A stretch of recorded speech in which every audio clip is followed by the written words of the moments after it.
Everything we know, from people and ants to stars and galaxies to quarks and atoms, the entire universe, might just be a simulation running inside a supercomputer inside an even bigger universe. Ancient philosophers said that the universe is a dream that we're waiting to wake up from. In this dream world of the imagination, anything is possible. All cultural items, from the dreams of our rodent-like ancestors, to books, to television shows, are merely permutations of the reality we think we live in. Today's age of computers and video games places simulations at the center of our cultural consciousness. A select group of us perform simulations for fun and profit, and we call them games, role-playing and otherwise. We live to run simulations. Join us on the Simulationist Podcast as we explore our culture of simulation. Hello, everybody. Welcome back once again to another iteration of the Simulationist Podcast. This is the 145th iteration of the show, recorded on the 14th of June, 2015. My name is Josh Trelevin, and with me, as always, on the other microphone, Ryan Kirkby, wondering, my goodness, 145 Sundays of recordings. That's true. Well, we didn't always record on Sunday, but I think we've got a very long established history, so. Yeah, I think we switched to Sunday fairly early, thinking about it now. But yeah. Tuesdays were nice, but Sundays work very well. Yeah, and who knows, we might still switch it up and record on another day depending on our availability, but for now, yes. I'm just thinking of like 145, and you take that number and you divide it by, say about 30.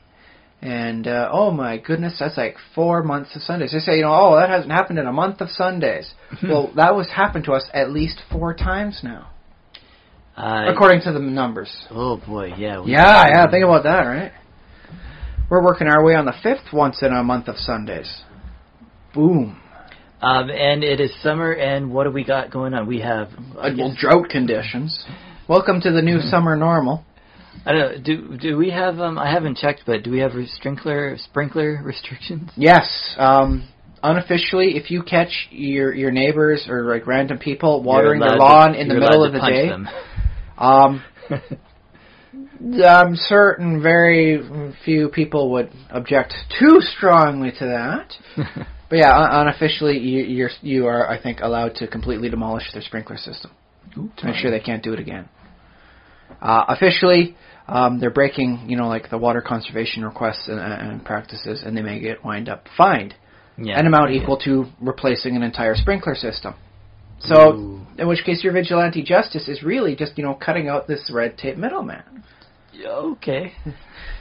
And, if it's, you're buying it from, the people in the neighborhood, then congratulations, you've just helped stimulate the economy a little bit more. Yeah, indeed. I think in the States, is it like Flag Day too, or something like that? It's always Flag Day in the States, man. Haven't you seen some of the places down there? You'd have a shorter list saying the days that aren't Flag Day. Yeah. But yes, we do have news this week in the realm of fiction, and it's not happy news. Oh, you're talking about Christopher Lee. The passing of Christopher Lee. He was an old guy. He was 93 years old. He long life. He lived longer than the average person is supposed to live these days. So he was Saruman. Was that his most recent appearance in? His most recent big appearance. Yeah. Yeah, he was Saruman in the Lord of the Rings movies and all that. He released a death metal, album. Look that one up on you. He had a Christmas thing going there too, man. Silent Night, not likely, man. So this is one of the actors that sort of appears in, like, you occasionally you keep seeing him. Saruman. He played Count Dooku in the prequel stuff. Say what you want about the prequel stuff. He rocked it out as Dooku. Okay. Yeah. The Hammer horror stuff. He was Dracula. He also played a whole bunch of other roles in the various Hammer horror films. But Dracula was his big claim to fame. He was Dracula. He started off, though, playing a Frankenstein. That was his first role. His first role was Frankenstein. Oh, in the Hammer horror stuff. No, the monster, actually. Okay. He was a pretty tall guy, sort of thing. And did they paint him up and everything? I guess it would have been black and white. They couldn't. It was in color, but they couldn't paint him green because that was all copyrighted by the Universal stuff. Uh-huh. The look you get in your head when I say the Frankenstein monster, chances are that is the licensed copyright of Universal Pictures. Well, you probably have like Herman Munster in your head there. Which was allowed to be used because they made agreements. Yeah. So yeah, I mean, like, oh my goodness. If you want to catch a nice little obscure thing for him where he's over the top, he was, by the way, also a Bond villain. So there's an excuse to go watch some more, like 007 movies, right? Hey, let's find out which one has Christopher Lee in it. Or you could just, like, Google it, but whatever. Yeah. Here's the thing, is you want to watch a good movie that shows him doing a little fun over-the-top thing, watch a movie called The Stupids. I've mentioned it before. It's a nice little film. Very good stupid humor in that one. Because sometimes, when you're playing like with stupid people, it's just like, oh god, I hate these morons. But no, this was actually, like, oh hey, I want to keep seeing more of these morons. But he plays in it's not even a flashback, it's like an imaginary sequence. He plays the evil sender. Stanley Stupid, the father of the Stupid family, has realized a conspiracy. All these letters were marked return to sender. Who is sender and why is he getting other people's mail? And so there's a scene with Christopher Lee pretending to be the villain that Stanley Stupid has come up with in his head. It's like, oh, look at all these beautiful wedding invitations. Oh, but Mark and Avery will never have any guests, as he throws it into a furnace. Boom! And then, like, oh no, someone's found out your amazing discovery.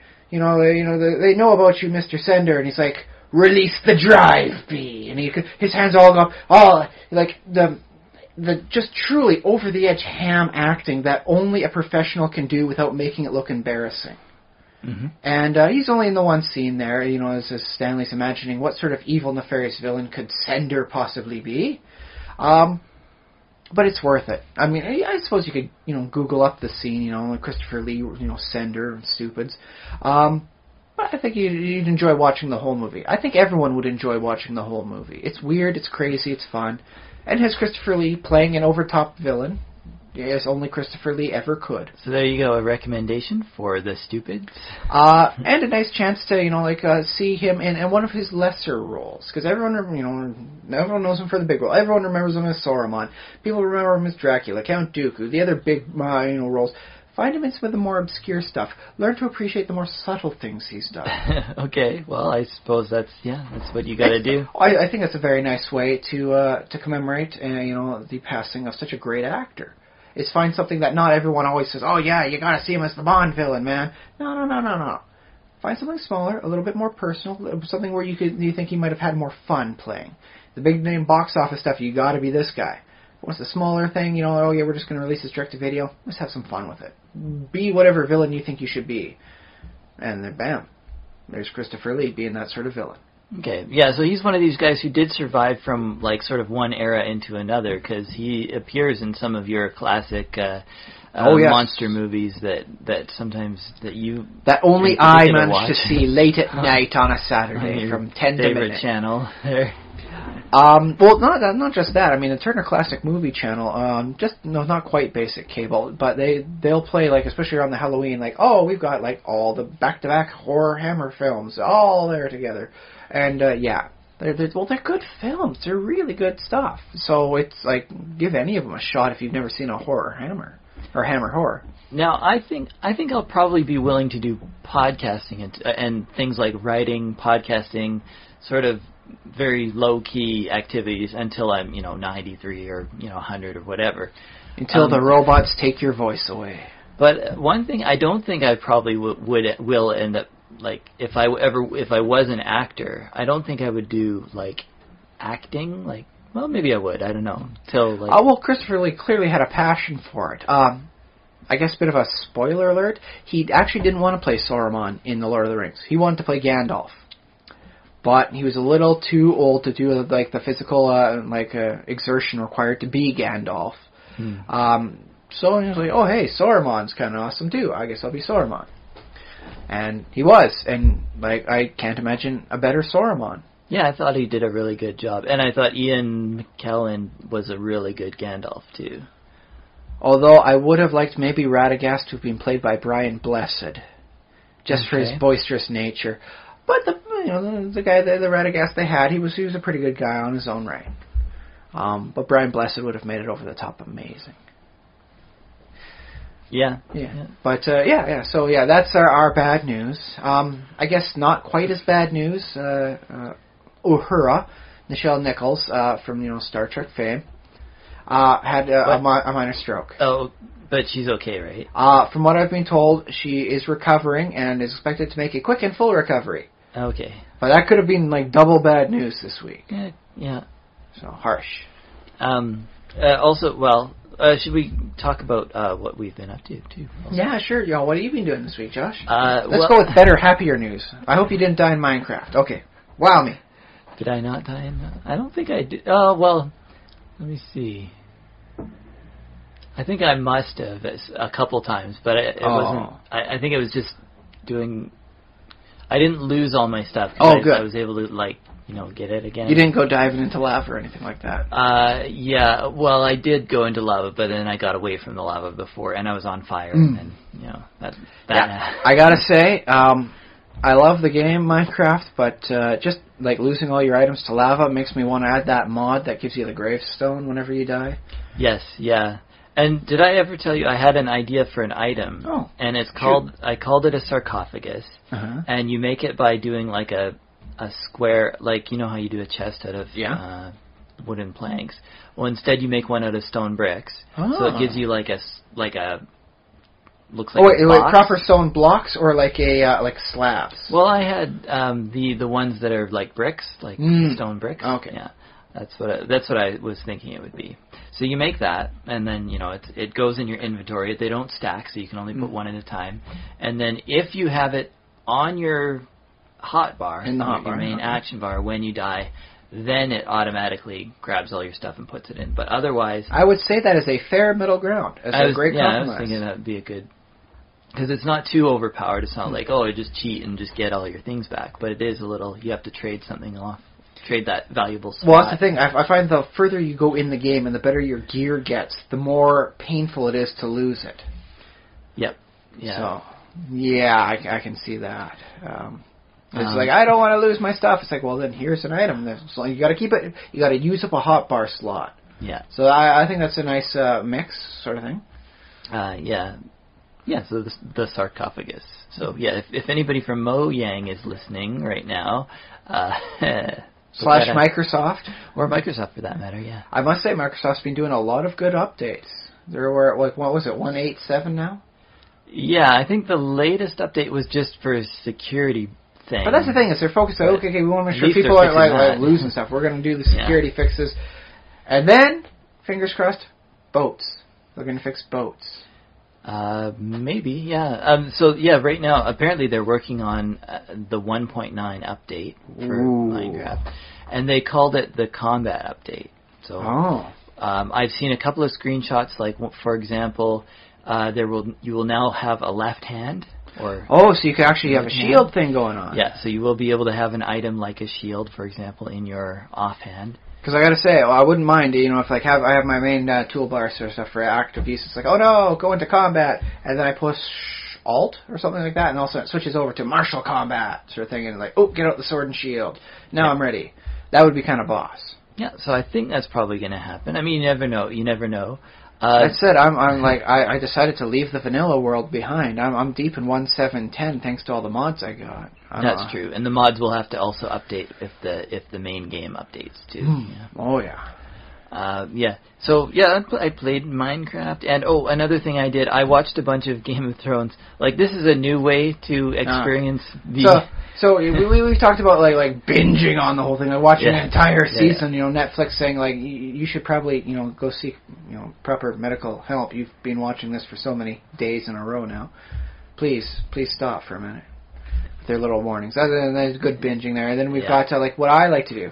I dole it out to myself like once a week or like once a day or once whenever I've done really good. I rock things out today. I deserve this episode of the Standalone Complex for Ghost in the Shell. Okay.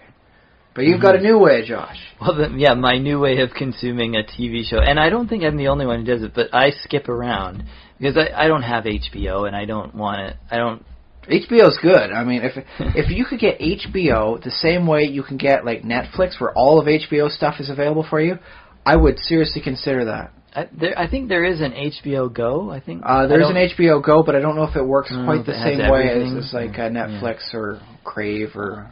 Who knows? I mean, there's a free plug for them. You can go out find it for yourself, dear listeners. Because I mean, like, there's been a lot of good stuff on HBO over the years. The Tales from the Crypt, that was definitive, like into the 80s, early 90s sort of stuff. A lot of good name actors there. Dead Like Me, only 2 seasons, but 2 very good seasons with a lot of likable characters. And that continues on for all sorts of stuff. Also, like a huge variety, because HBO doesn't. It's like, we just do this. No. HBO's like, we tell awesome. Yeah. It's really cool. I mean, I kind of wish, I had it, but it's a bit of money. So, but at the same time, I don't do the whole piracy thing. Well, I don't. I won't say I never do, but you attempt to minimize it as often as possible. I also don't want to admit to doing it. But anyways, the point is, I haven't torrented the Game of Thrones series, which like a lot of people have. So my solution. Wait, is it really bad if you torrent the stuff but you never get around to watching it?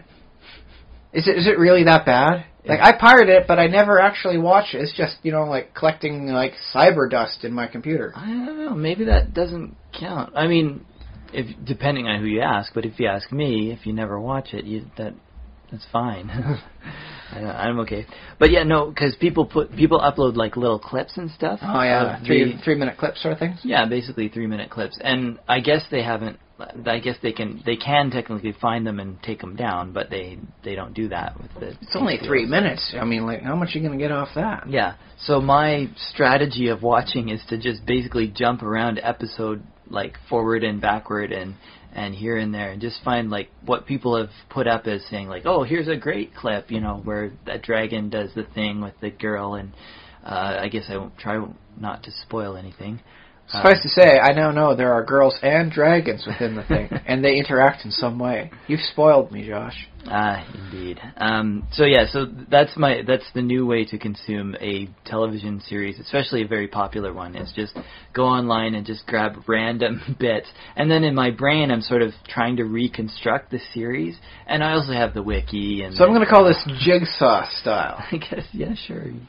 Jigsaw or, grab bag style. I don't know. And it is a well. The other term would be like some sort of schizophrenic style, where everything's like you have to piece all of reality into one cohesive whole from all these fragmented bits, which would be a very, I think, apt description of trying to make sense of reality when you are suffering from such a scenario. It could be, yeah. But that seems a little depressing, so I'm just going to call it jigsaw style. Yeah, that's probably a better description of it. So it is a little bit like binging, in that I go, clip after clip after clip after clip, but it's not all like, it doesn't all fit together. But it's not like it's like, oh god, there's no commercial breaks on here, I'm going to have to cross my legs until the end of this episode, then use the bathroom. It's like, no, it's only 3 minutes, man. I'll just watch the end of this 3-minute clip, pause it there, and then I'll use the bathroom, come on back. Yeah, exactly. Very nice.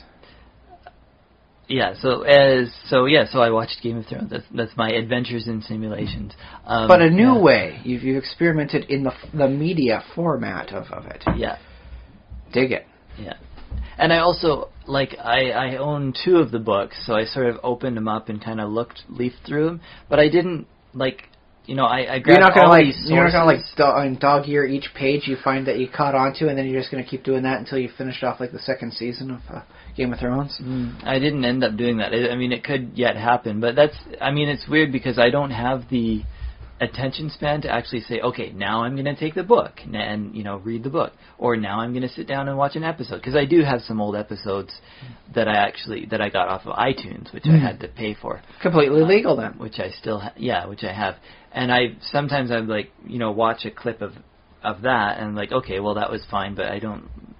So I'm very short attention span. Let's look at this. Oh, the book. Oh, the old TV show. Oh, this. Oh, the wiki. And so we'll just call it the breadth style rather than depth.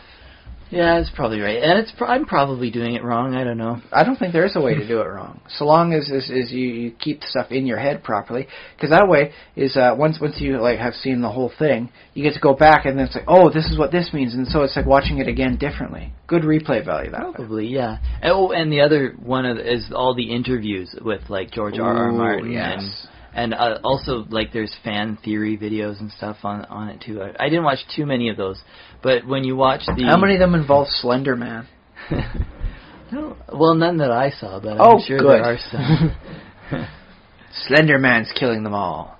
But yeah, when you watch interviews with the author, you get people asking questions about, like, why did you do the plot this way? And that actually, in some ways, that's almost better than actually reading it, because it's like, you get a more, One of the most profound questions in the world is why. Yeah. And sometimes it's funny because he'll say, that I just, I made a mistake. And sometimes he'll say, well, I did that on purpose, but a lot of people thought I made a mistake. So it's just kind of interesting, yeah. And I hated that they thought I made a mistake, so I killed another one of their favorite characters. So don't ever presume I make a mistake. Well, that's a funny thing, too, because I don't know how I got this impression in the beginning, but I thought that George R.R. Martin was just sort of randomly killing characters. Like, he just felt like having a character die. But the more I learn about the story, I think he has a very clear purpose in mind with each character that he kills, and he definitely has their arc in mind. Like, he knows how long their story is supposed to be, and he's like, no, this is where they're supposed to end. As opposed to every time someone phones my home with a spam email call, I kill another character. Yeah, I don't think he doesn't do that. Although that's it is fun to imagine. Yeah. Yeah, and he was saying, like, he doesn't change the story. Like, there is a story and there are secrets that fans have guessed, and he's like, he doesn't change the story if fans guess it, because that's the story. Well, it's like a murder mystery. Like, you don't have like Watson and Holmes suddenly, it must have been this person who's never been introduced before that did it. Because it's like, no, if you guess it out, congratulations, that means you did it right. Although that's actually a bad example, as a lot of the evidence was never properly presented in Watson's cases. I call them Watson's cases because he's the guy who's technically writing down the story. Okay. So he never lets you know what was really found or any of the clues until that big reveal, which, by the way, apparently Sherlock never liked, according to Watson in his own stories. He never liked the sensationalism of the cases there. So. But yeah, I call them Watson's cases because Watson's the one who's holding back the information. You could have solved it yourself too. You could have been smart like Holmes, but Watson didn't let you. Think about that. Huh. Yeah. All right. Well, that's me. That's what I've done in fiction this week. What about you? Well, for me, I think one of the interesting things is what I didn't do. I didn't get around to playing any of the Secret World this week. Oh no! Are you slipping away or? No, things have just been rather busy. Marvel Avengers Alliance has got a new special op going on, which involves multiple Spider-Man. So, in addition to the regular Spider-Man, I also have the potential chance to recruit the Ultimate Spider-Man, Miles Morales, from the Ultimate Universe, as well as the Superior Spider-Man, which is like Dr. Octopus's brain in Peter's body. And here's the question though: it's like how close is too close a character design? Because they're both dressed up like Spider guys. Okay. And say what you want about the various powers that the various Spider-Women have had over the years, at least their costumes were different and fairly unique in style. You couldn't accidentally confuse Spider-Woman for Spider-Man. Although in the Marvel 2 universe, Spider-Girl, she is wearing an alternate uniform that I think it's Ben Reilly has worn. One of the Spider-Men has worn previously. But no one's wearing any of the outfits like that anymore. It's all her. Well, Spider-Man's outfit is basically a skin-tight bodysuit, right? So it'd basically be the male figure or the female figure would be how you would distinguish. But you got the check stuff and you got the spider logo on the front, and the big, spider eyes that everyone knows. It's not very like expressive. Spider-Girl is pink with a bow or anything. She's usually at least showing her hair, which is a weird thing. Not combat effective, especially with the long hair some of them have. But one of them will do like the half mask sort of style, so it's covering the eyes but not the face, so she can see her talk and all that. And the one had a almost unfortunate design of like the Black Widow thing, the hourglass on her chest, which happened to be obscured, so it wound up looking like just a bit of a triangle, pointing up to her breasts. And it's just like, ow. I guess that didn't work out so well in practice, eh? But yeah, the costume stylization is different for them, whereas I'm noticing with the various Spider-Men, Miles Morales has got like a stealth sort of suit, and apparently it goes like invisible. He's like a... Ooh, neat. Yeah, he's got his own... It's not just like, oh, I'm just a different person being the same guy. No, he actually has different powers and all that sort of thing. And yeah, he's got like a stealth invisibility suit. It's a bit of a darker color, so it works a bit better for like, oh, he's hiding in the shadows. Whereas the Superior Spider-Man... being that he is Dr. Octopus, has 4 extra limbs coming off his back. But instead of them being like those weird octopus tentacle things he's always had, they're like spider legs. Ooh, cool. He's got, I don't know what's going on with his wrist, but it looks like he's got like some sort of laser mounted onto his forearm. Is it his web shooter? Maybe, I don't know. But yeah, his hands also end with like a little bit of a clawed tip, so he can actually scratch you. Okay. He's much more offensively minded. With incredible scratching power. Well, it causes in the game a bleeding effect, which is not to be underestimated. Okay. But yeah, it's a bit of a different design in that one. But I was looking at them, it's like you couldn't tell, like just like holding these up. If I was to hold up like the various images in front of you, like it's actually okay. How can you tell this is this Spider-Man versus this Spider-Man? So I'm enjoying the game. You'd rather have them visually distinct, a little bit especially more. In the game, I suppose. Yes. The Superior Spider-Man, I think, is different enough. He's got the 4 extra limbs. You can't really see the claws in the small sprite thing, but at least he's got that extra little thing going for him. Yeah. Because I can imagine there are video games where you might have like, for example, Spider Minions, and it's like I have 1,000 guys, 1,000 Spider-Mans. Like all, and I can buy more Spider-Mans and add them to my team. But in this case, he's just the one hero, right? Yeah. I do have like up to 7 different outfits for the regular Spider-Man.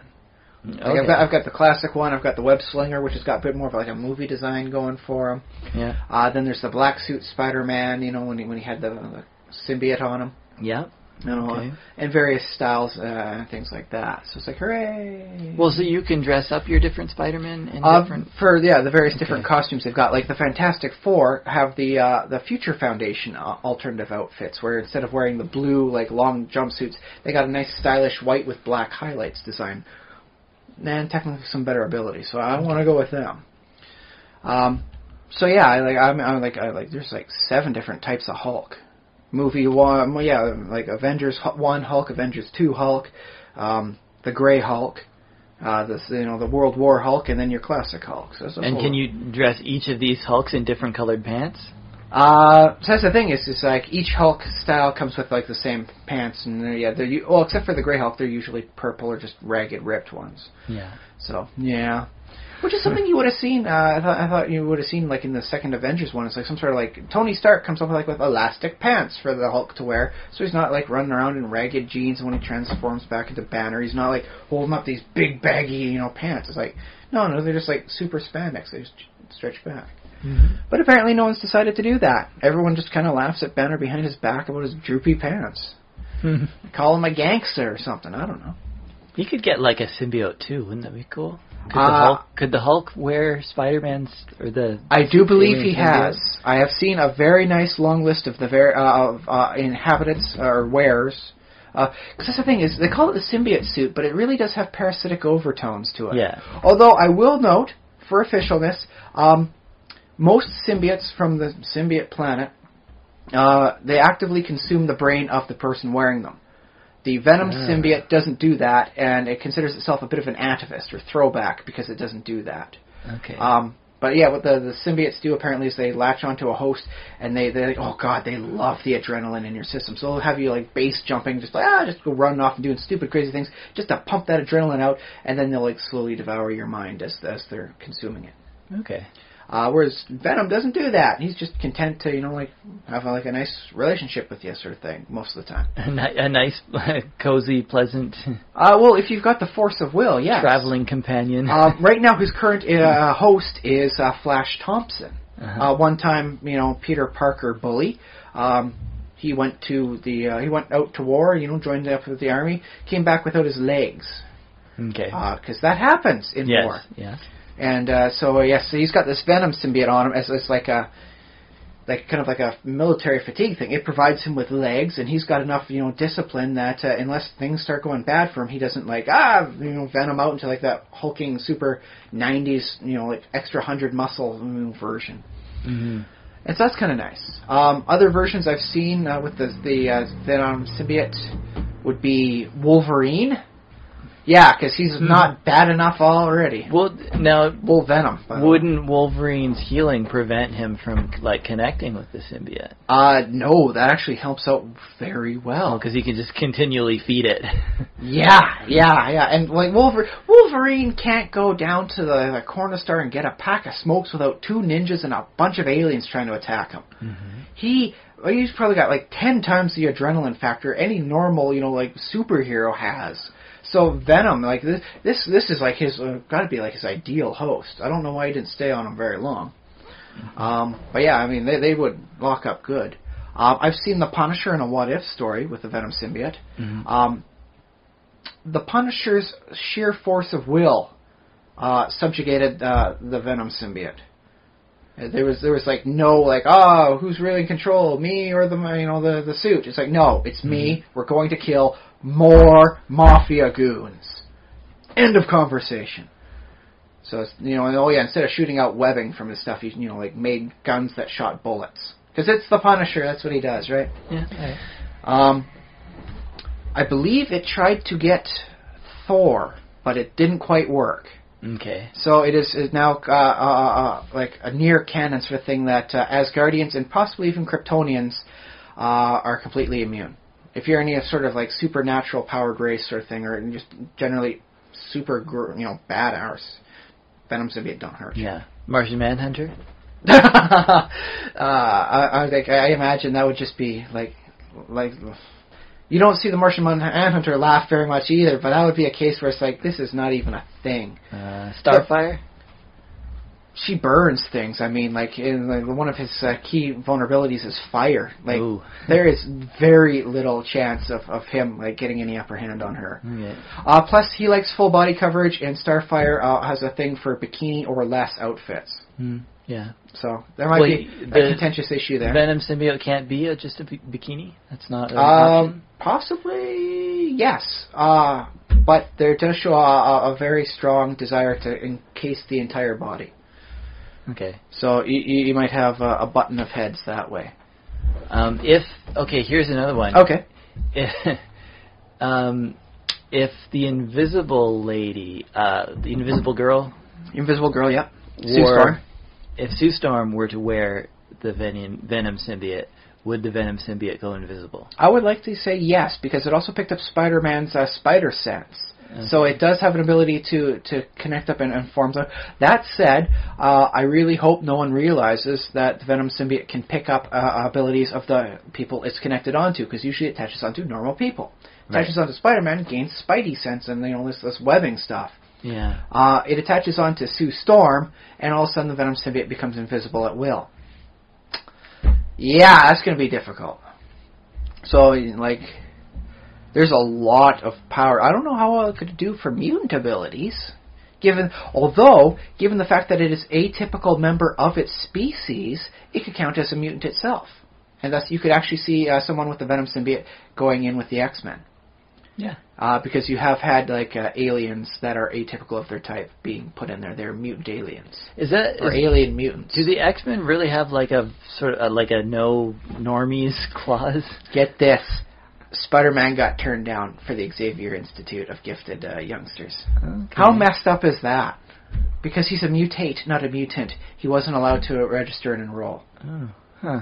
Yeah, sit down sometime and sit down when you're going to bed tonight and think about, Spider-Man was forbidden from enrolling. Why? Well, because he's not a mutant. That's some interesting discrimination going on there, Professor. Care to explain it?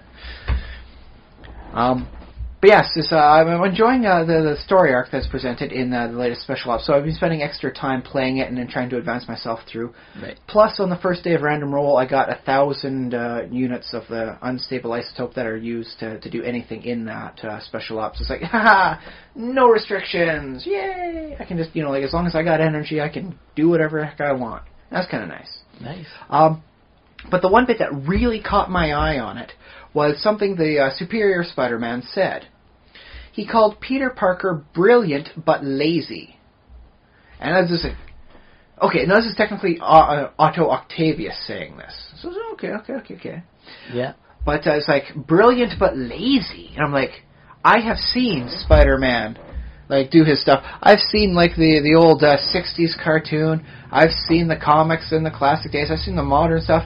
I would not qualify Spider-Man as lazy.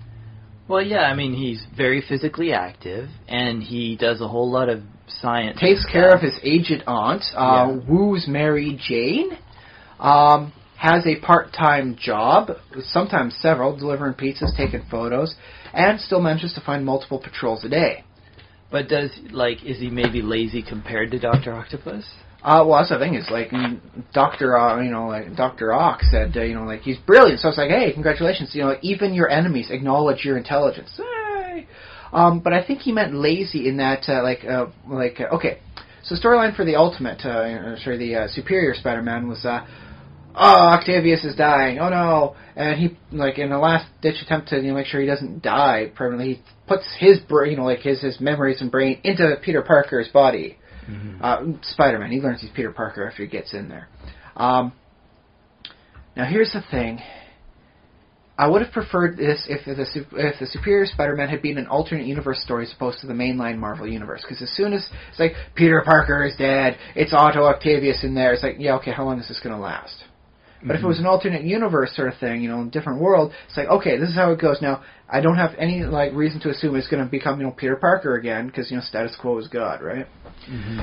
So I would have liked it that way, I guess, a little bit better. But okay, Octavius's mind is now in Peter Parker's body, and then he gets suddenly crippled by Peter Parker. Peter Parker, he's got his spider abilities, he's got the stuff.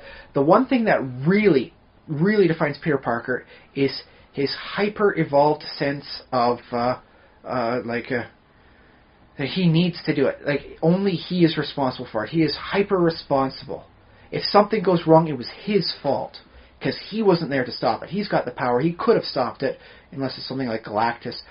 And so anytime something comes across his path that he couldn't do, it's on his head. That hangs very heavy on his shoulders. That's kind of the reasons why sometimes he hangs up the suit. It's a heavy crown to wear on one's head, so to speak, right?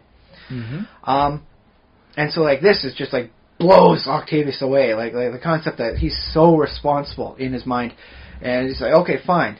If I'm straddled with this sense of what's right and what's wrong, I'm going to do it, and I'm going to do it better than you. I will become the Superior Spider-Man, and hence the name. And so instead of just oh, I'm going to keep on doing my stuff, he comes up with a better blaster. He's designing the spider stuff on there. He's got the claws on the ends of his fingers. He's going to do better. He's doing all sorts of better stuff. He's going to do anything that Peter Parker does, and he's going to do it better. That's his goal. And I appreciate that. It's okay, congratulations, you're trying to jump for the high bar. I laud anyone trying to do better, especially when they suddenly realize the concept of morality, as most villains don't have, right? Yeah. And so this is oh my goodness, like a redeeming sort of hero sort of style, who's still kind of a big old jerk. So it's an interesting concept there. But his statement Peter Parker's brilliant but lazy, in which case it's I think he's assuming that Peter Parker is just he's taking the easy route. Anyone can do a patrol twice around Manhattan a day, I suppose. But he's coming up with ways to stop things before it happens. He's considering information awareness stuff. Okay, whenever a crime goes off, I think I can commit. I've got a algorithm searching the police bands. It'll let me know. He's trying for that sort of thing. He's trying for a smoother, more effective, and more efficient route to solving the problems. Mm-hmm. And that's where he supposes Peter Parker is lazy. Which I think is okay, maybe you make a good point. Peter Parker just does his patrols. Maybe if he didn't have to do these patrols every night, maybe he could study. Maybe he could do, more of this, more of that with his life. Maybe he could spend more time with Mary Jane. Maybe he could, spend more time with Aunt May.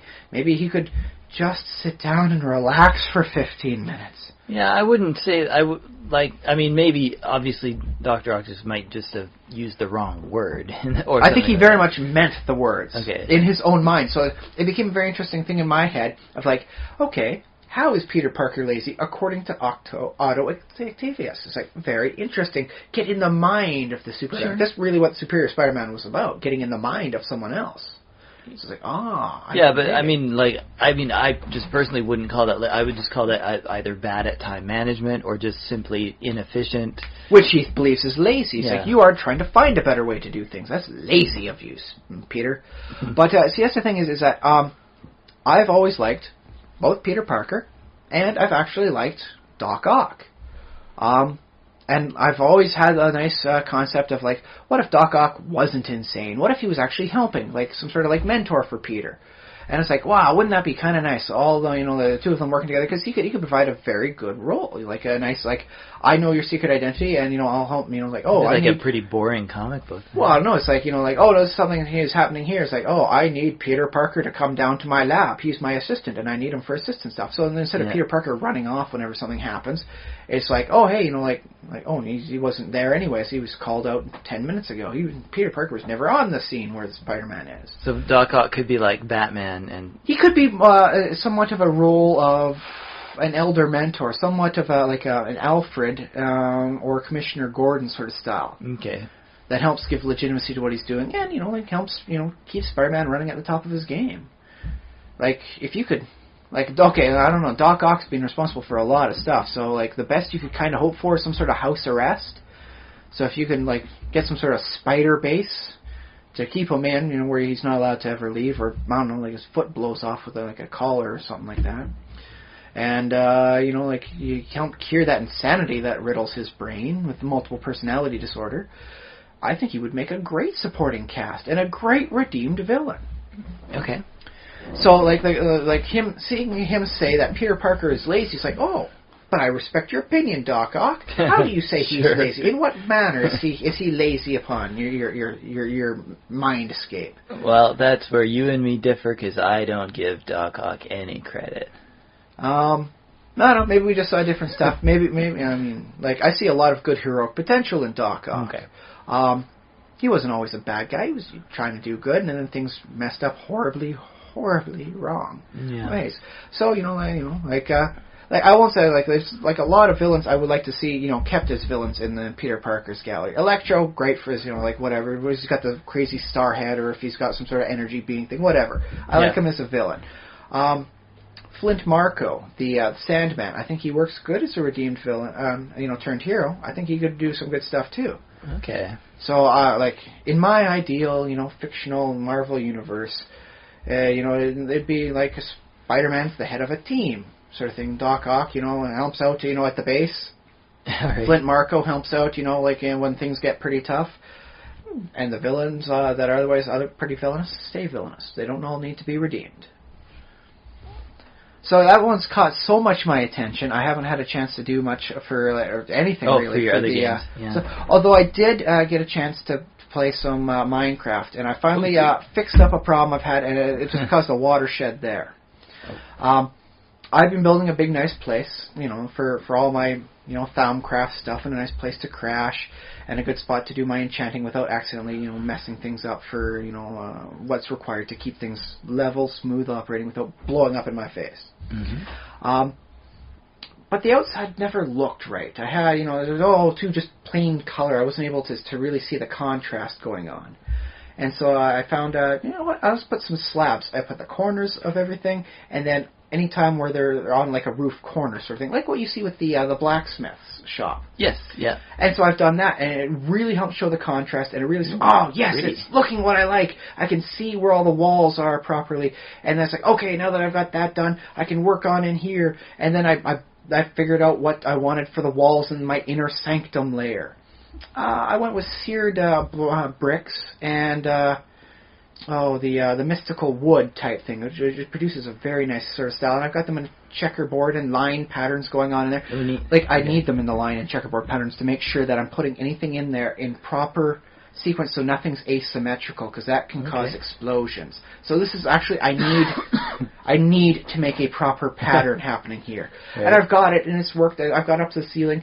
I need some more lava so I can make some more proper glass to make a nice proper ceiling on top so that where the light shines in. And then I'm going to have a nice dome up in the center, and it's all coming together really nice. I got 3-4 of the 4 pillars surrounding my enchanting altar made up. I'm going to maybe adjust where they are now that I've got everything starting to form in. I want to see if I can find a better stylistic layout for it. But it's all coming together, and it's looking so much better. And yay! It's like I've been just like, what do I do for this? What do I build out of this? I don't know. I'll put it off till later. And then it was just that one thing of like, now the outer building looks all so good, and then it all starts falling into place like a line of dominoes. Oh, cool. That said, I needed a lot more lava and a lot more basic cobblestone. So I've gone back to my quarry and I'm digging down in there. I'm down to level 27, so I should be starting to hit the good gems and diamonds pretty soon. Yeah. Hooray. Have you hit any gold by now? Yes, I've hit gold, and I think I hit some lapis lazuli. Not that I actually need more. I've got as much of it as I kind of need right now. Sure. I made a pillar 16 blocks high of it. That says enough to me. I have so much in my world. Yeah, I must have That said, I do need some more gold. I need 5 more blocks of gold to finish my final pillar.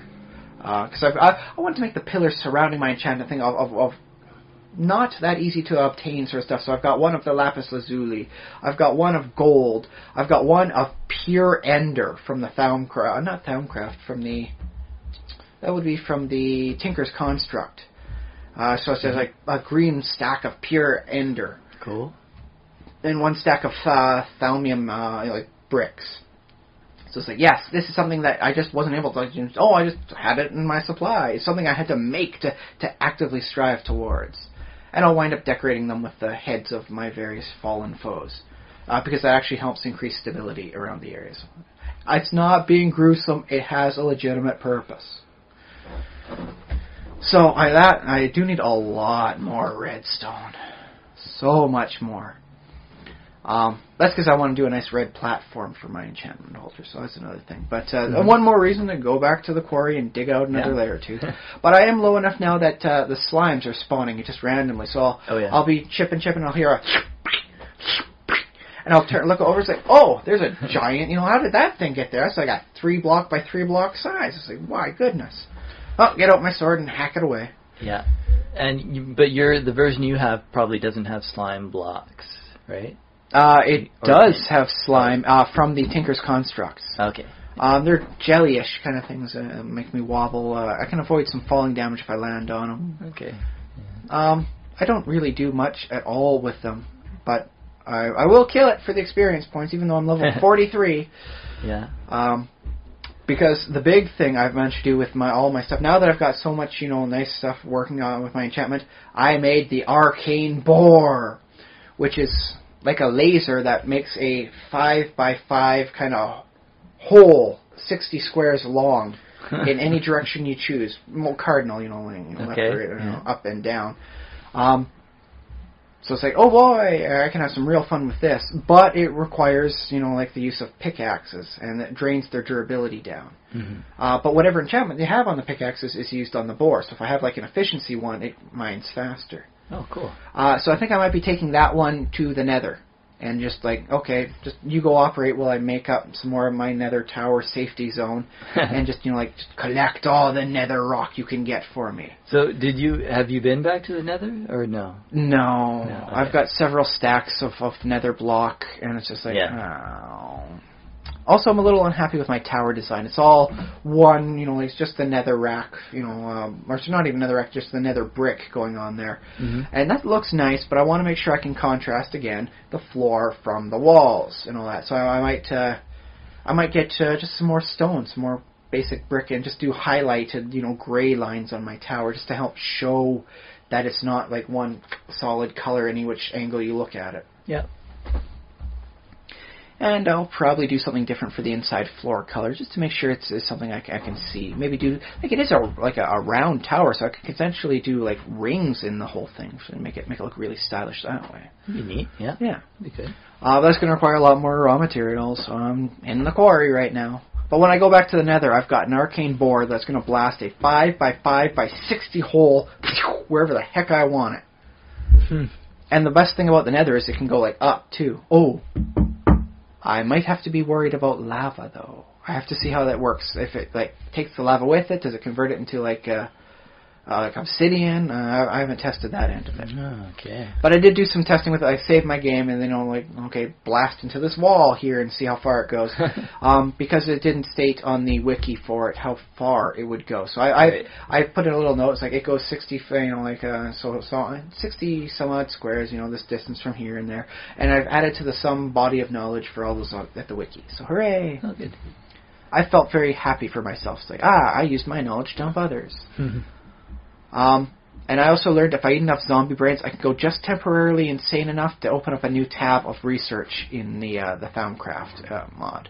Oh. So I am like, well, that's the thing is I got a nice amount of areas where zombies can spawn in my quarry. And so I'll just be mining. Also now here, and I'll look over. Hey, there's 3 zombies coming at me on fire because it's like out in the sky. So I've gotten a few extra brains. I want to make sure I've got a good stat because this temporary warp insanity doesn't last long. So I'm going to need to just gung ho as many brains as possible, just so I can get just insane enough that I can open up the research. Which is interesting because one of the things I can research in that new tab will help prevent the long-term effects of insanity. But you have to be kind of far gone before that'll even open as an option. All right. But, well, they got 3 different types of this warp insanity in the Thaumcraft. You got your permanent stuff, from making horrible, evil things and researching the forbidden. You got your temporary stuff, the sticky warp, as they call it. You accrue it from, like, walking in tainted lands or getting ooze over you and all that. And it won't go away unless you can find a way, take a bath with some purifying salts to help cleanse your body and soul. And you got the temporary stuff from, like, eating zombie brains. It goes away on its own. Okay. So, like, I want to max out my temporary insanity just enough so I can get the stuff. Because one of the first things you learn to research is, like, a way to determine how insane you are. Which sounds like a very useful thing, so, So there's so much to do and so little brains in my inventory right now. But that's okay, because I'll just keep mining the brick out and just killing zombies as they come. That's good. Cool. Take it one zombie brain at a time. I am getting a lot of zombie heads from chopping them, though, and that's kind of nice, because I'm going to need them for my enchanting area. Right. Increase the symmetry through zombie heads. Hooray! So yeah, that's been my week. I did see Captain America: The Winter Soldier. Oh yeah. Okay. I liked it because Captain America isn't like super big. He's not like Norse god of thunder epic. He's like, I'm like the best a human being could ever be physically. And I've got a great morality system to toss in with that to boot. It was much more low key for most of it. I mean, there was still, like, I guess, spoiler alert, crashing ships into buildings. Why does S.H.I.E.L.D. always just try and put it like airborne assault craft? Like who thought? Like, hey, you know what this boat would be doing better? Up in the air where it can get shot by everybody. Like, a boat's rather hard to shoot because most of it's underwater or most of it's up, just above the surface. Okay. Whereas if you got, like, it up in the sky, it's like, well, geez, anybody, like, who can see it has potential line of target. Well, they have to have an anti-aircraft gun, but... Or laser eyes. Or, I guess in a superhero world. Or flight capabilities. Or, technically, an explosive arrow. Remember the first Avengers, one of their propulsion engines got taken out by a properly placed explosive arrow. Yeah. So, yeah, you do that to 3 of your 4 engines, and congratulations, a properly spec'd person from the 15th century can take out your flying citadel. Well, once it gets close enough. I mean, how far can a bow actually shoot? Apparently far enough. You can do it from the back of a moving vehicle as it's trying to land. If you got skill. If you're superhero. Hawkeye.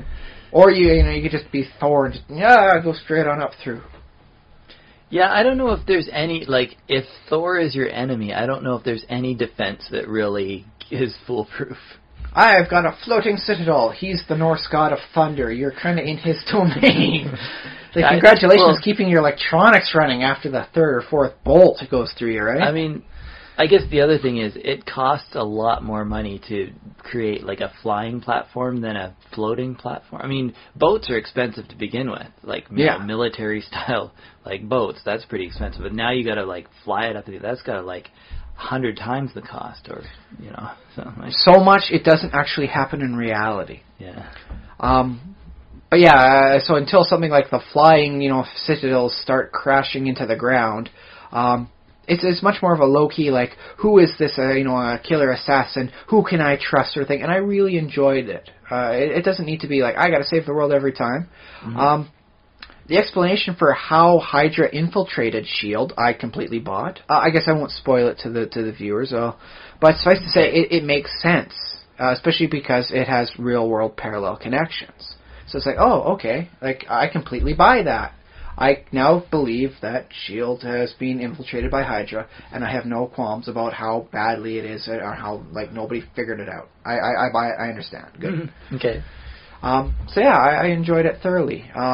Good movie. Who is the main character? Who is the actor? Do you know? That plays Captain America? Is it the same guy from the Avenger movie? It'd be Chris Evans, yes. Okay. They have, here's the thing, I picked it up at the library, because, like, 3-day rental. Why not? Oh, okay. And sweet. so it's available at our local library. Yes, as one of the best. Yes, I mean, I'm going to get so caught off on all the movies I have just skipped in the movie theaters thanks to my local library. Mm-hmm. But I showed it to my daughter, and she was able to pick out not just Captain America, but also the Black Widow on sight. Oh, nice. Yeah, so hooray, my daughter knows Black Widow by sight. Nice, yeah. I wonder, like, how many heroes do you think she can recognize now? I know she sings Iron Man every time she sees him. Iron Man! I don't know, does Inspector Gadget count as a superhero? I've checked the point stats for him in TriStat. He qualifies as a good high-end superhero in most cases. Okay. Not like Superman level, but he's pretty good there. Mm. So yeah, she knows Iron Man, Thor, Hulk, Hawkeye. Yeah, she knows most of the Avengers. Can she name all the ponies too? She can get the core 6. Okay. She knows all of the Teen Titans for the Teen Titans series, so that's a nice plus. I'd have to check for some of the other stuff. Does she know her alphabet? No. So she's gonna know all the heroes before she knows her alphabet. And she has a hard time remembering 4, 5, and 6 in the number sequence. So she's gonna have all of the heroes down, all of the Marvel Universe down before she even can count to 10. Before I knew my alphabet, I knew how to gut a chicken. I knew how to butcher a chicken before I could do my alphabet. So sometimes it's what you learn by butcher around. We are trying to teach her. She's getting the letters right when she sees them. Then we just have to put them all in alphabetical order for her. Make it sense. Oh, okay. So she can same thing as the Marvel heroes. She couldn't put them in order, but she can name each of them. Well, she's getting better at it, sort of thing. I mean, there's like the Avengers. There's like 6 Avengers, really, but there's 26 letters. That's a lot more. Yeah. So she's working on it. She's getting some better than others, but yeah, we've got little things to quiz and test things out. And so yeah, we're having fun teaching her both what she needs to know as well as things to make her young life a little bit more entertaining. Yeah. So hooray! Well, do you think she's going to be able to? How soon do you think she's going to be able to play superheroes with other kids, or does she already do that? I think kids also. I mean, when do kids not be superheroes when they're playing with each other, right? I don't know. I can totally do this. And then she tells me about her dreams. Daddy, fly through the air on bat wings. So ya dragon, rawr. Oh, nice. Mommy, love mommy, but zombie. Mom's a zombie. So yeah, she has some very active dreams. So that it's already like. And to think I was worried I might have no common basis of connection for her when she gets older. Well, it helps if you're into kid stuff like comics. Just kidding. Well, that's the thing though. I do enjoy comics because of the kid they bring out in me. Yeah. Oh boy, okay, maybe Iron Man has a bit of a drinking problem, but he's awesome. Look at him, lasers, and he's flying, he's doing stuff, and Spider-Man's good on a more of a street level, and I am loving the Agents of S.H.I.E.L.D. with their Inhumans that they're going for. I'm like, she knows the Flash. Mm-hmm. She can get the Flash because thanks to the Flash on the TV series. Anytime when someone goes zoom by, it's a Flash. Mm-hmm. The Flash. So nice to know that I'll have at least some basis of connection for her as she gets older, and that we won't wind up drifting apart because she's all about like fashion and boys, and I'm all about the nerdy things. Well, we'll see, but yeah. But at least she can still do fashion. Good start. Hey, fashion plus the nerdy stuff equals cosplayer. That's true. Yeah. And I'm okay with that. So hooray! Okay. But yes, there was, I guess it was a bit of a belated thing for as of news and things that's happened this week. In the local area, we've had Buccaneer Days this weekend. So Esquimalt, British Columbia has Buccaneer Day every week. Buccaneer Days? Buccaneer Days? Plural. Every year. Given how busy it was this weekend, I'd say days. They got something going on for the weekend. That said, Saturday was incredibly busy. The park was just absolutely loaded with people doing stuff, families. Wait, which park? That'd be the Gorge Park. Okay, yeah, Gorge. I remember Buccaneer Days because I grew up here in Victoria. You didn't. No. But I remember I went to it a couple times and I had a fun time. So here's my question: is what is the connection between pirates and Esquimalt? Did they ever have a thing, or did they just decide hey, we're going to focus on pirates for our summer stuff? Oh well, I wish I had researched this to have a better answer for you, but I think the main thing is just that Esquimalt is a sort of a maritime type community. And pirates are very maritime. Because they have a naval base and they have a shipyard. Oh, yes. And they have all this other. I do like the shipyard because I can see it down at the end of my street, and so there'll be these giant like cranes moving around very slowly on some technically it's top secret. I got no idea what any of those things that they're doing on there, but I do know that sometimes they have it's like a large white sphere, and that's actually a radar dish going on. There's a radar suite in there. I know that much. But I get to see all sorts of fun boats in the distance whenever I'm driving in that direction. Yeah, it's pretty cool. It's funny, I don't think of Victoria too much as being like a maritime we are on an island, but yeah. But yeah, you have to get on a ferry to get anywhere else in the country, basically. So if you don't have some means of aquatic transportation, you're basically trapped on an island. Yeah, that's true. It's not bad. It's kind of a nice place to be trapped, all told. That said, the concept of if I want to, if I was living in Vancouver and I wanted to go back home, it would cost me $200 in gas. Because I live in Victoria, if I wanted to go back home, it cost me $400. $200 in gas and $200 for the ferries. Yeah. So it's it doubles my cost of going home for any length of time. Yeah. Oh, well. Maybe one day. Wait. One day move back? Or no, just be able to take my daughter back, and my wife to my hometown and let them see where I grew up and let everyone see my wonderful wife and my amazing little daughter. Yeah. I think the only reason for Buccaneer Days that I know of is just that it is in a maritime community and they just have, they picked a thing. But here's the thing that also gets me. Okay, now that we've established there's no history of pirates in Esquimalt. Well, obviously there's piracy happening in Esquimalt. Any place you got an internet connection, it's going to wind up happening eventually. Well, I'm thinking even if you're only pirating off someone's Wi-Fi. Because Victoria, I don't know if Esquimalt is as old as all this, but Victoria started getting really, to be a major place with the gold rush. Yes. So there was kind of a there's probably something going on. A little bit of adventurous not atmosphere. Like the Spanish Main, nothing like the Caribbean. Right. But that's the other thing about this area of the coast is it was first mapped by the Spanish in the, way, I don't know. And yet we named the area of the British Columbia. Yeah, but we have a strait named after Juan de Fuca, who was a Spanish explorer. I still think the Salish Sea sounds really nice, though. That is nice. It's a pretty groovy name. Yeah. Well, because, of course, before the Spanish were even here, of course, there were Salish people. But they didn't do very much for maps, apparently. So, when they're drawing, okay, what's around here? I don't know, I'm going to point it out to you, but it's draw something on that, that doesn't make sense. Not a lot of maps. That sounds crazy to them. But I guess if you're navigating a several ton ship around waters, you want to know this sort of stuff in advance. Yeah. Oh, and my parents used to have like a map of Vancouver Island, like a big wall poster-sized map. Ooh. It was really cool. It got kind of torn. Kids. Because, we were like... but yeah, we had it up on the wall, and it had like little icons for all the shipwrecks around Vancouver Island. It's very cool. That would have been very nice to see. Yeah. Yeah. Mind you, of course, there are so many little coves around here. Like there will be coves that they're so remote, so isolated, and so hard to see out from the main waterways. People will just abandon their boats there. It's like, oh, this thing's only barely waterworthy. I'll go there, with my friend and his good boat, and they'll just leave it and just never come back. So it would be a great spot for pirates, having all these hidden pirate coves. Yeah, so I wouldn't be surprised if there was some history of Well, pirates. there is the whole thing about was it Oak Island with the supposed? Well, that's Nova Scotia, right? I thought no, there should be one on this side. Is there a different Oak Island? There's one. I don't know if West Oak Coast? Island is the right name for it, but there's one around here where they have a similar sort of thing. Okay, maybe. Yeah. People probably. wind up spending way too much money trying to get something that probably, for all intents and purposes, doesn't even exist. Well, that's the thing. Yeah, the one in Nova Scotia, I believe it was called Oak Island.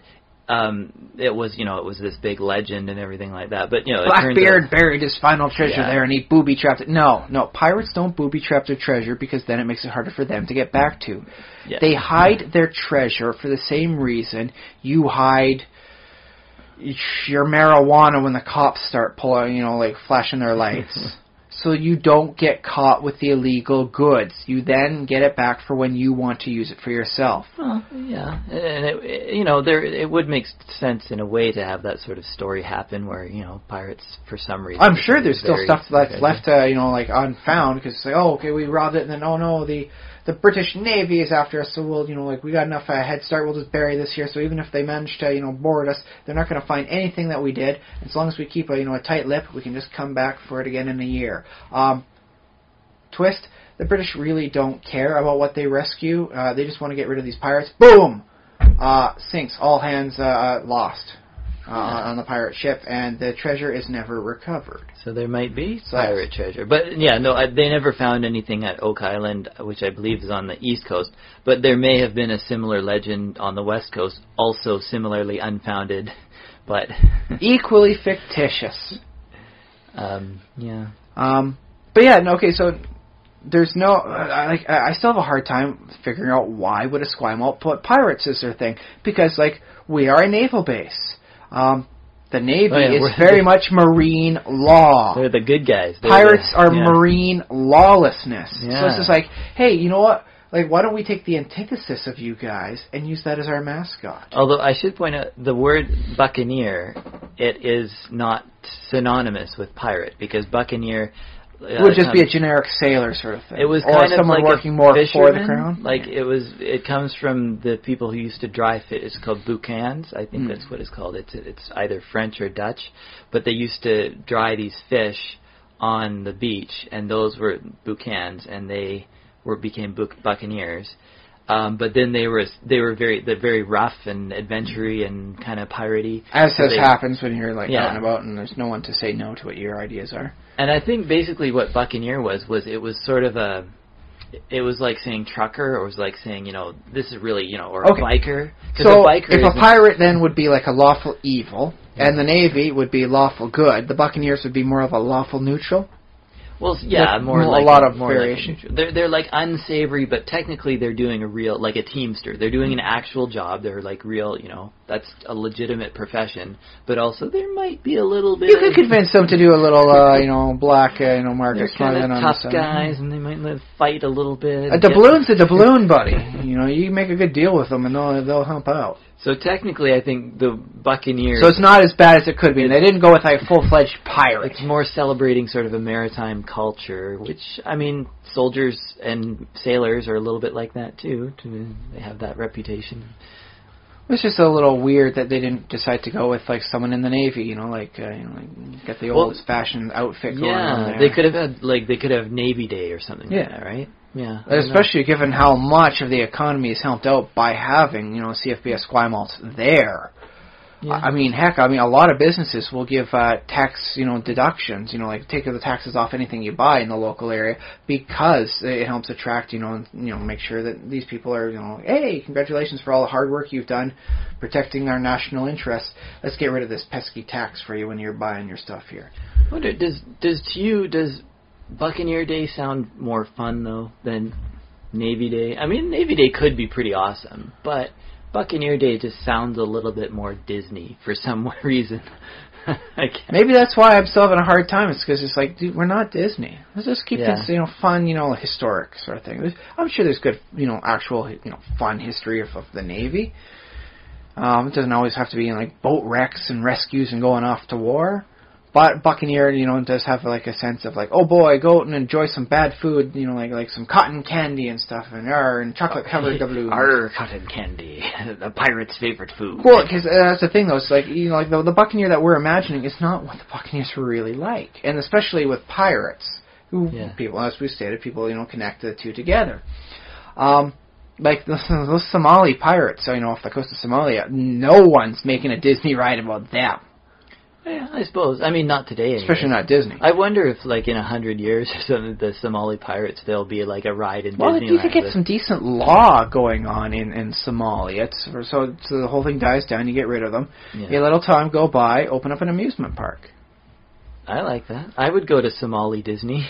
Somaliland. In 100 years. Maybe not next year, or... well, it's the thing, you got to get things to die down enough, for the lawlessness to make sure that you get the situations like, oh, hey, we've got enough people with enough disposable income to warrant an amusement park. Yeah. Is there... And don't forget Sleeman's. Were they going to do a Dubai Disney, or did that... They were considering it, but Dubai's really but more of like a place for, the working person, not, like, oh, let's go here with our kids. So I think it's more like, I've got so much money to spend, let's, lavish it away. It's kind of like Vegas, but higher class. So if they don't have like a Vegas Disneyland... For even richer people. Yeah.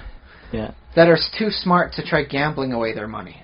Because I think Dubai is within a couple 100 miles of that Somali coast. And it is close enough to make you wonder why those things seem like such like different worlds, but then you realize money allows for power, which would be the equivalent of like keeping the pirates away through the Spanish Armada.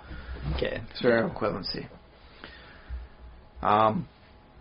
Although I could see some smuggling into and out of that for human trafficking. It's like the reason why they're becoming pirates in Somalia is because like they can't do anything else. They used to be fishermen. The stuff isn't working out for that, and they can't make enough money to make a living.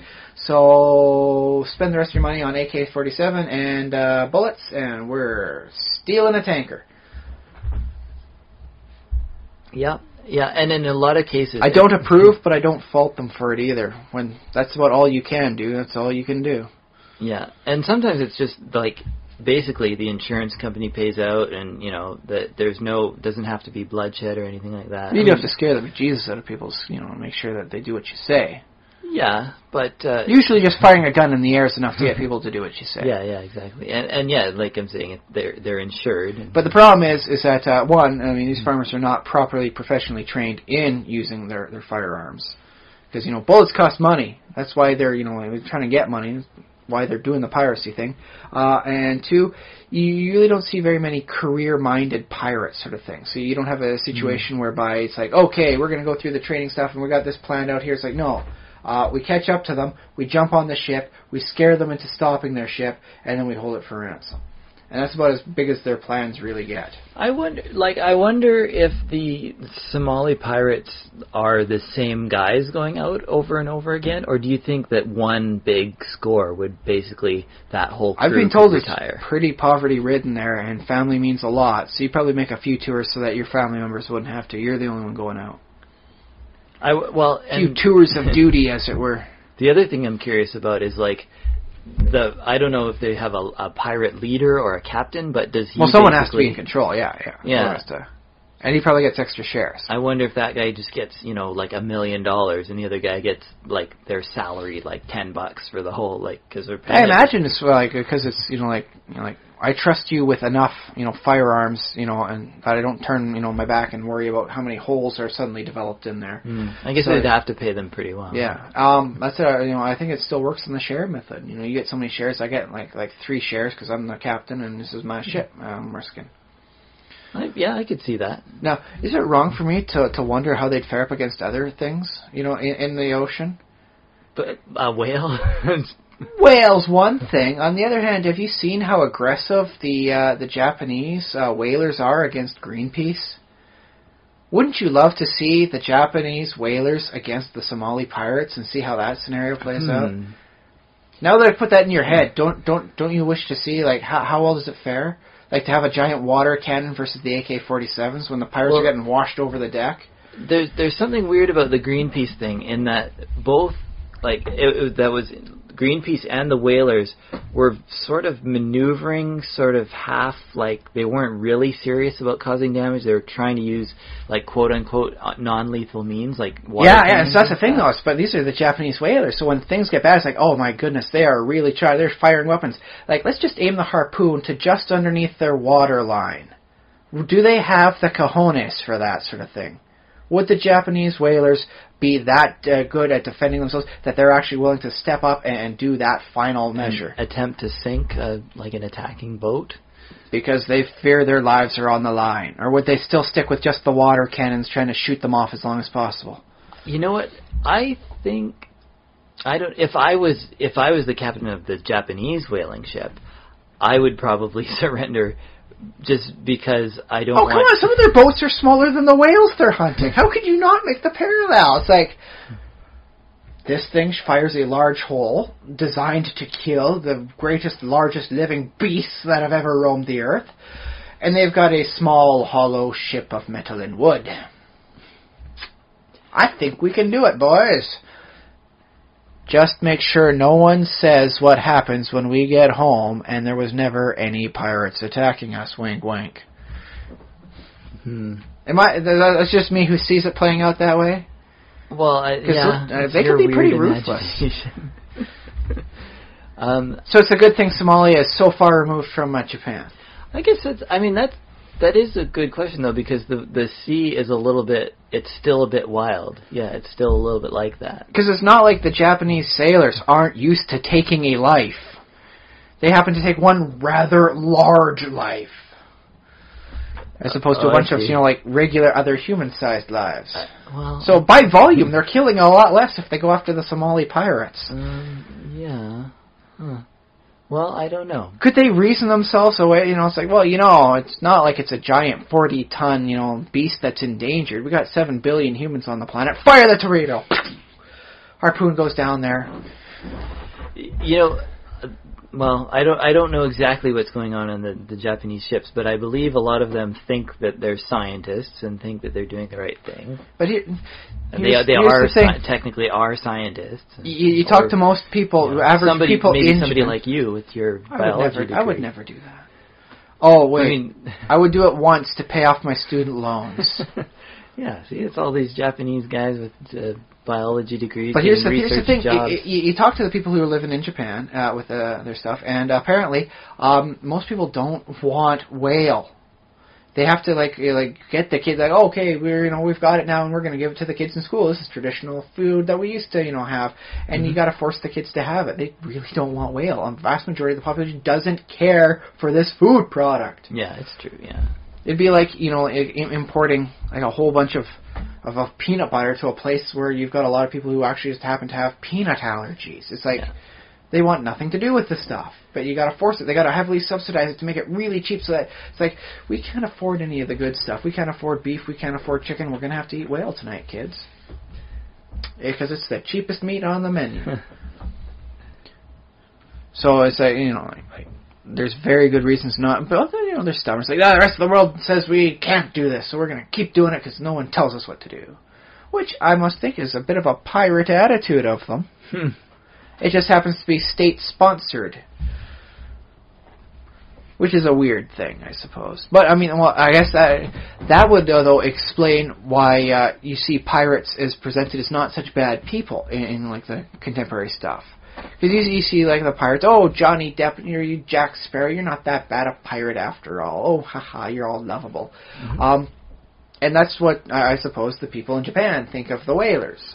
It's like, oh, yes, like, they're doing this on behalf of the nation. How good. Yeah. Whereas, it's like, go back to, let's rewind back to 1660-something, and it's like, I am the French Captain Derby. And I sail, my ship, my small fleet of pirates, and we attack only the Spanish towns, and we go for the Spanish gold. In which case, the French people love you, because I guess at the time they hate the Spanish. How dare those Spanish people think they, lord over us with their mighty Spanish armada, mm-hmm. and their dang next-door neighbor attitude they have. It's just like, oh, this guy is having to attack our hated enemies, and, the enemy of my enemy is my friend, so, in this case, my fictional pirate Derwee is seen as a great and courageous, non-war captain. So I don't think I've heard of Derwee. I just made it up. Oh, okay. Right. Oh, no, wait, I didn't make it up. I got it from the Sid Meier's Pirates game, the original one. Yes. So I wanted to come up with a name that sounded kind of French and probably hasn't been used. So Captain Derwee. Okay. Admiral Derwee. I got multiple ships. Why dream small? So, that's interesting, because I wonder if nowadays, if you could sort of make a living... So, like the Somali pirates, the rest of the world, oh, those pirates, they're trying to resurrect the piracy thing. That's horrible. Yeah. In Somalia, it's like, oh, they're bringing us food so we can eat and survive again for another year. Yeah. Well, it's not exactly the best life, but at least they're making sure we don't starve. I think that's true in their sort of home communities and stuff. Maybe not heroes, but they're definitely making sure everyone can survive, and there's a nice, at least, position of prestige and respect on that one. I think it's a little different from the European example, because I don't think the Somali central government, if it doesn't have any real power over, so it can't... Well, depending who you ask, the concept of the Somali central government may be just a fictitious thing. You may have said, the fairy lands. Yeah, so there's no, I go back to Spain, and the government will say I'm a hero, It's not, so it's not full state sponsorship, but it is, local sponsorship. It's like, hey, congratulations, you got money for us all. Let's go shopping for food so that we can actually eat once again. Hooray! Yeah. Mind you, if you did have a proper, government in power with the infrastructure to support it, putting a tariff on all, vessels navigating through Somali waters could help pay for the people, or at least keep the tax rate down, or force everyone out 200 nautical miles and force into international waters. And oh, hey, there's pirates there, but we're not in Somali waters. Oh no. I think that might be one of their only sources of income, just that whole... It's a pretty hard-up nation these days, isn't it? Yeah. Poor Somalia. Well... Which I guess makes them very different pirates than the pirates of the Caribbean. I think some of those pirates were pretty desperate. They were pretty desperate, but it's not as though there wasn't other places for them they could potentially work. It's just I really don't feel like ever doing sugarcane harvesting at slave labors. Yeah. And let's face it, it was a lot easier to immigrate or emigrate back then. I mean, you could just maneuver yourself into a town. It's oh hey, now I'm living here. Let's just get myself a job and a place to stay. In a lot of ways, it was easier because there was less sort of red tape and stuff. But now you're in Somalia and you want to go to neighboring. I will admit I do not know any of the neighboring nations. Somalia to... Ethiopia? Ethiopia. Yeah, that's the sad thing. Ethiopia is not in much better straits. So it's okay. Well, let's say Grand Ethiopia, the Ethiopia that could have been. So if you're in hard up, Somalia and you want to go to Ethiopia, the Grand Ethiopia, it's not easy to go in there. You're an illegal migrant. You worry every day that you might wind up getting caught and deported. Yeah. So. Same way as so many illegal immigrants in America these days. But I think back then there was a whole different set of worries to worry about because, one, it was more dangerous.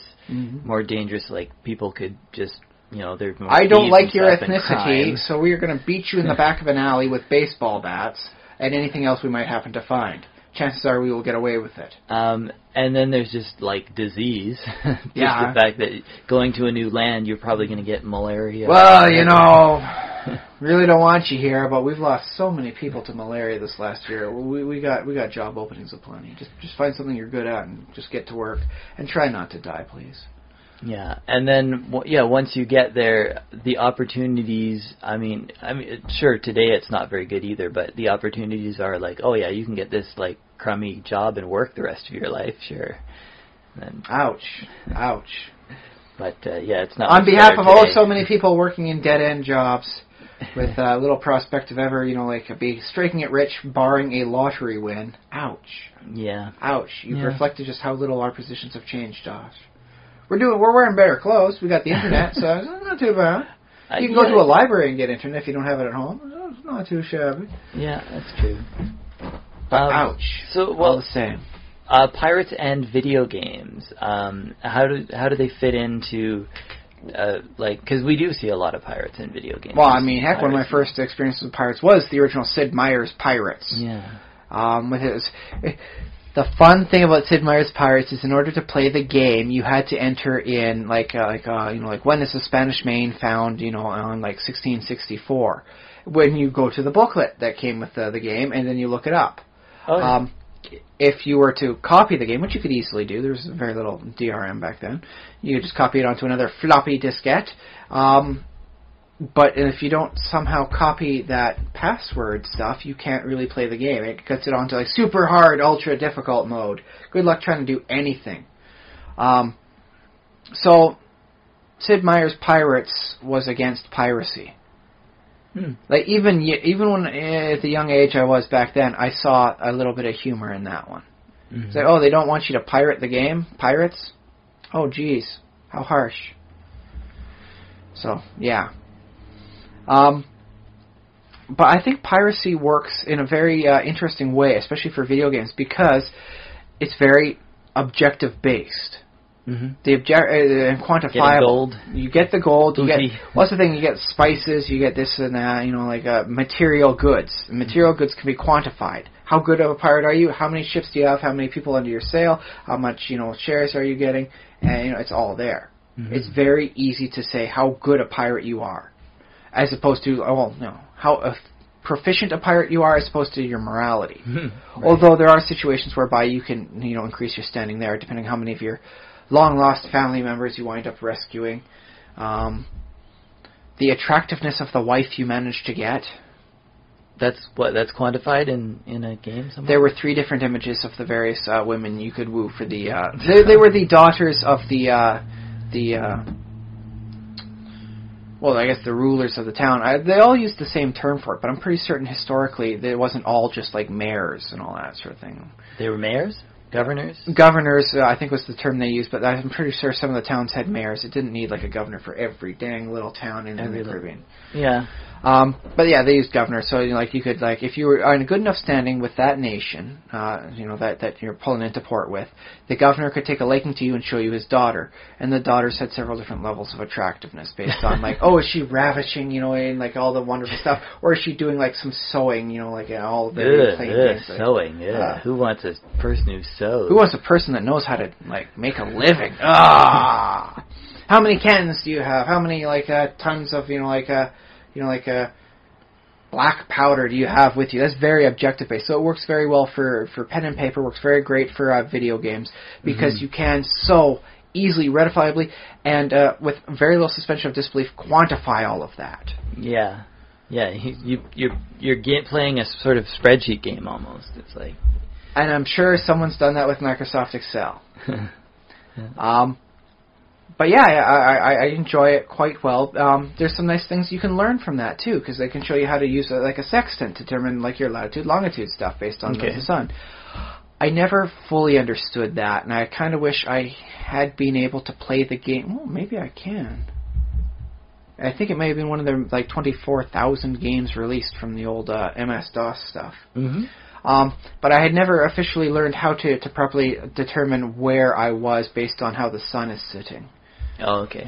And I kind of regret that. Because, one, it could have gotten me more shares. if you go for a lower share, like I'm a novice captain, you got these guys who are helping you out and telling you, where are you, precise-wise. Mm-hmm.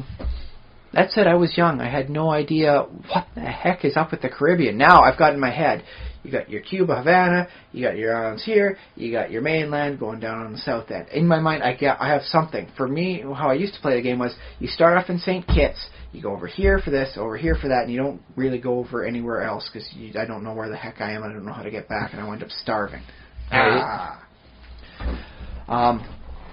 So yeah, you can wind up learning a very good logistics on that game. It's done. You can have a very educational game on that sort of thing, and that's always good to to get. Oh yeah, you learn how to use standard navigation techniques. Now, Sid Meier's Pirates. That was Sid Meier's Pirates. Was the original one. The remake and the classic were both Sid Meier's. Okay. Now, what you're talking about is a lot of cargo, getting cargo and stuff like that. Is there a difference between picking up legit cargo, like taking a legit job, and this sort of more violent attack at somebody? You get 100 tons of spice by buying it at Town A, selling it over at Town B for a lower at a higher price. Okay, so you that's just trade. I've done that before in the game. That was a nice starting way.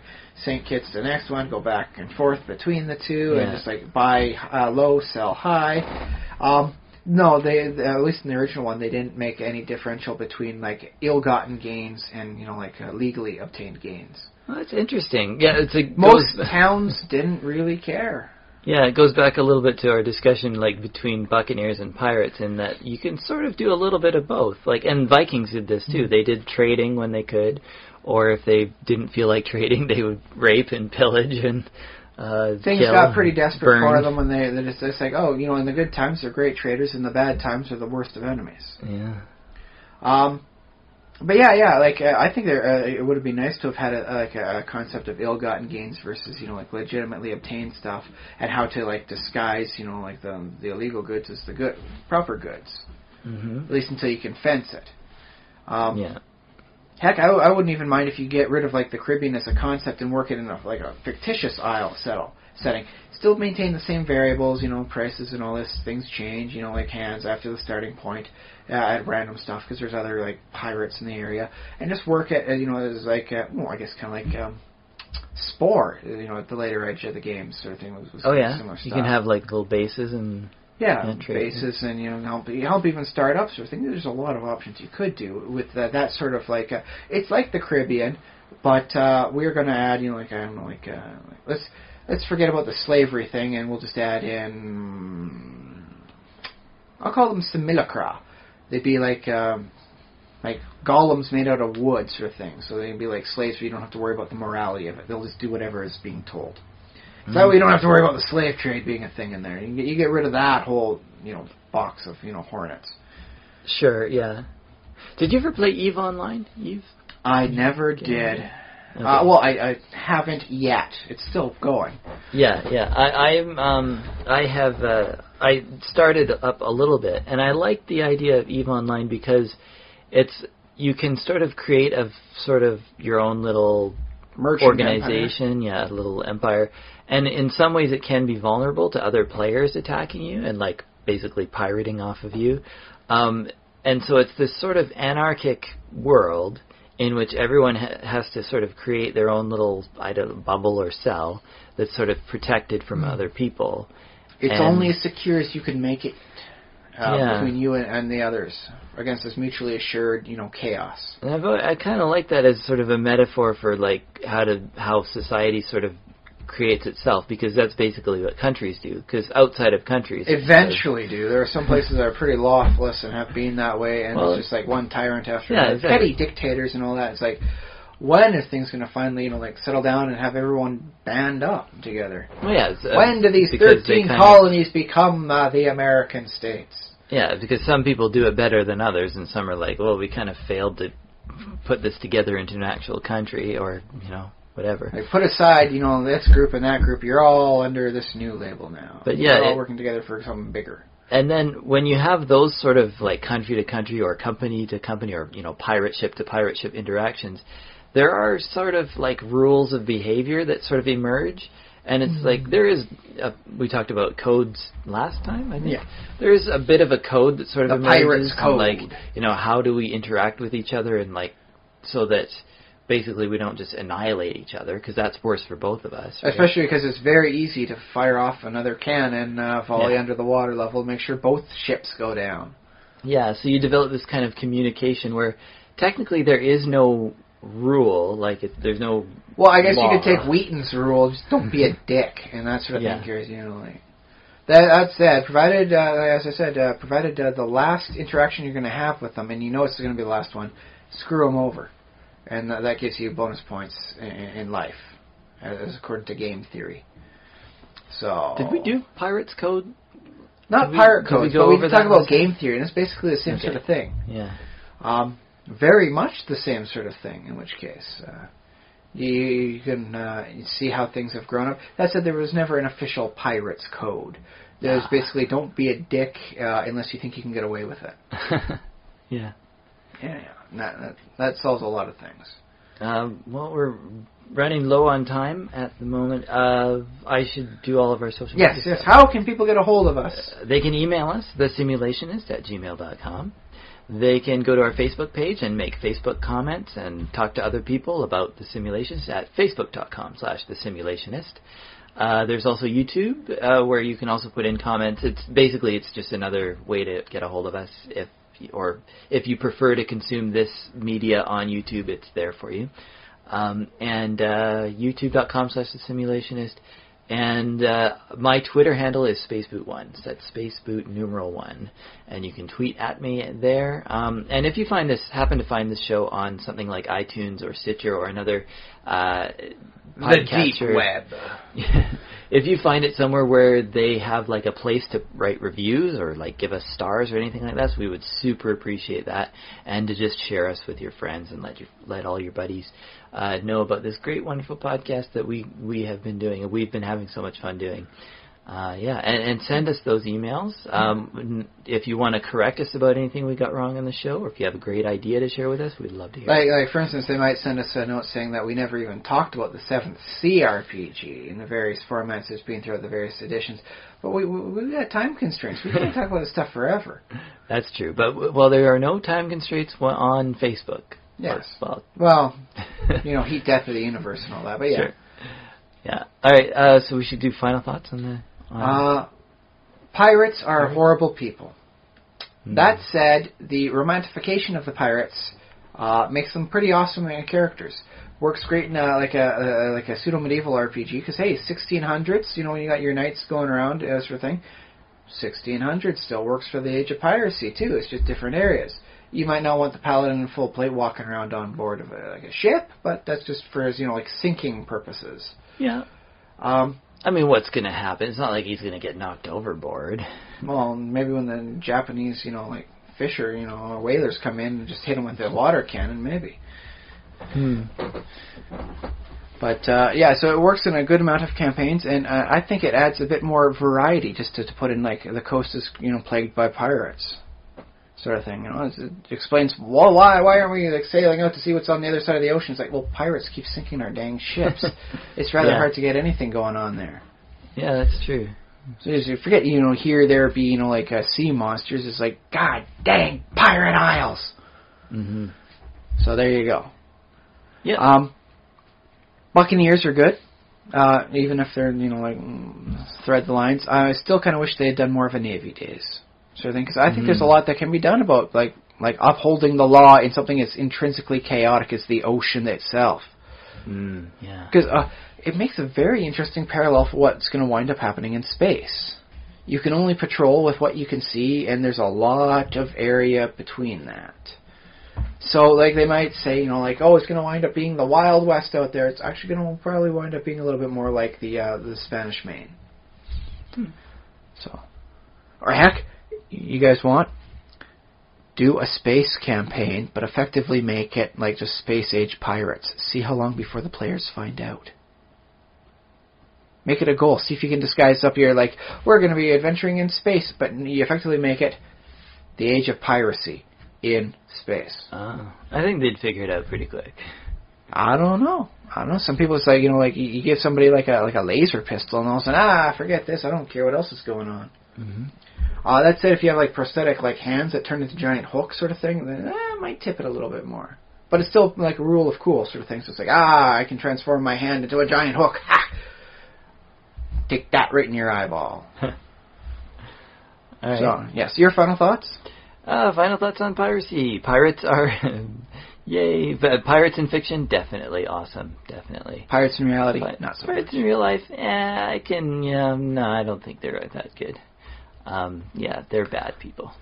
The only pirate I can really tolerate would be the one that is not going for the pieces of 8, but pieces of megabytes of 8. Yeah, I guess internet pirates are, I'm kind of a little more okay with them. I mean, technically what they're doing is wrong, but... For me, it's usually because my tastes tend towards the more obscure. I want to watch a movie called Full Moon High, which was released in 1987. It never hit critical acclaim, although I do recall its comedy being very well done. It hasn't been out on anything since the VHS cassette tape. The only way I can get it would be through the technical piracy. Yeah. Some of the other stuff that you just can't get through other means. So I completely morally okay. Disney has the rights to The Wizard of Speed and Time, but they've done nothing with it since Laserdisc era. So it's like I want to watch it. I want to make sure my daughter knows it. Because of that movie, I was never fully afraid of anything I saw in any other movie. Because I realized special effects. It got in my brain, and it was a tool I used to ward me against fear. Yeah. And I cannot show that to my daughter unless I do a little piracy on that. Yeah, and I suppose, pirates, the other thing about pirates is they sort of do exist in a bit of a gray area because maybe you could make an argument for, as long as they're not, murdering someone, which sometimes they did, obviously. But if they're just doing the whole, we're commandeering this ship in the name of, and they just name, some nation. Oh, but technically they weren't supposed to do that. They had to be independent operatives working allied with.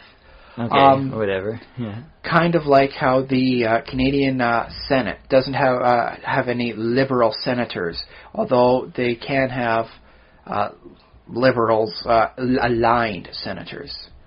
Okay. Trudeau said, "Okay, no, you're not allowed to be part of the Liberal Party. Yeah, basically booted you out." But if your alliance, and your mindset doesn't change, you're basically, all but name, and that's kind of what pirates were. In all but name, you're working for the British Crown. Yeah, or the Spanish or the Dutch or the French or whatever. There's a little bit of gray area there too, in that you're taking things that don't belong to you, but who knows if those things belong to the people that you're taking them from? They might. Pirate of pirates, or something like that. So it is. It's all a little bit of gray area too, but of course, yeah. I like to put myself into a slightly lighter shade of gray by saying I can't get a hold of the stuff any other way. Well, yeah, different. Modern piracy probably deserves. There was a great made-for-TV movie I remember seeing in 2001. It had Billy Zane. It was awesome. There was good, cheesy but good special effects. It's never been done anything else. It's like TBS just basically dropped it in like a moldy potato, and not even a hot potato, just a moldy potato. Okay. Nothing. It was called Unbreakable, and it shares the same name with the bigger M. Night Shyamalan thing. Yeah. So just trying to find the right one, I wind up accidentally downloading the wrong Unbreakable. I don't mind Unbreakable, but I don't want to see that Unbreakable. I want to see the one with Billy Zane. Come on, guys. Okay. Yeah. So in that case, accidental piracy is actually a thing. Okay. All right, well, that's probably enough of that. I've been Josh Trelawney. I've been Ryan Kirkby. And we'll talk to you again in 7 days. Very good. Send money.